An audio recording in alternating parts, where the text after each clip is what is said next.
Hello అండి. Welcome to my channel. ఎలా ఉన్నారు అందరూ? బాగున్నారా? నేను కూడా బాగున్నానండి. ఈరోజు మన వీడియోలో నేను ఎగ్ కర్రీ ఎలా వండాలో నేను చెప్తాను. ముందుగా మనకు 2 మీడియం సైజ్ ఆనియన్ కట్ చేసి పక్కకు పెట్టుకోండి. తర్వాత స్టవ్ ఆన్ చేసుకొని కడాయి పెట్టుకొని అందులో సరిపడంత ఆయిల్ అయితే తీసుకోండి. ఇప్పుడు చిన్నగా కట్ చేసి పెట్టుకున్న ఆనియన్స్ అయితే అందులో ఆయిల్ వేడయ్యాక వేసేయండి. తర్వాత ఇలా మంచిగా కలుపుకోండి. ఇందులో కొద్దిగా సాల్ట్ అలాగే కొద్దిగా పసుపు అయితే యాడ్ చేసుకోండి.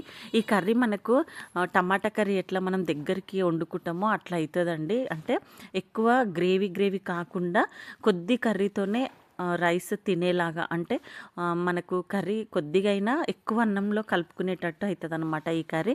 చూడండి, ఇప్పుడు ఈ ఆనియన్ మంచిగా నూనెలో ఉడికిన తర్వాత మనం ఈ లోపైతే 2 టమాటాలు, మీడియం సైజు టమాటాలు, అట్లాగే పచ్చిమిర్చి, నేనైతే ఎర్ర కారం అయితే నేను వాడలేదు. ఈ పచ్చిమిర్చి మనకు కారం ఎంత కావాలో అన్నీ మీరు తినే స్పైసీని బట్టి మీరు పచ్చిమిర్చి యాడ్ చేసుకోండి. తర్వాత కొద్దిగా జీలకర్ర, అట్లాగే ఇందులో కొంచెం సాజీరా, చెక్క, లవంగాలు ఒక 2, 3 వేసుకోండి మసాలా కోసము.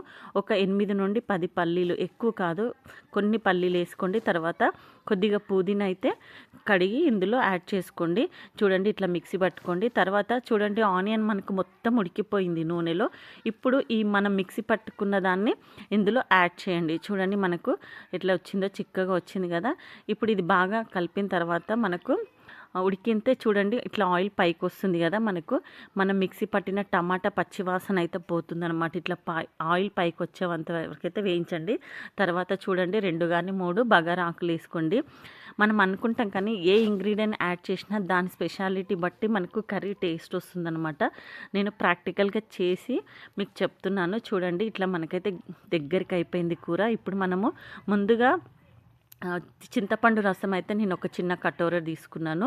ఇదైతే ఇందులో యాడ్ చేసేస్తున్నాను. చూడండి, ఎక్కువ చింతపండు వాడొద్దు, కొద్దిగానే చింతపండు ఇందులో యాడ్ చేయండి. ఇప్పుడు మనము మళ్ళీ కొద్దిసేపు అయితే ఒక సిమ్లో పెట్టి ఒక 5 మినిట్స్ అయితే అలా పెడదాము. ఎందుకంటే మనకు ఈ చింతపండు ఇందులో యాడ్ చేసిన తర్వాత అయితే మనకు మొత్తం ఇట్లా ఉడికిపోతుంది.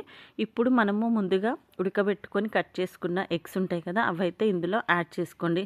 చూడండి, మనకు కర్రీ అయితే రెడీ అయిపోయిందండి. చాలా బాగుంటుంది టేస్ట్.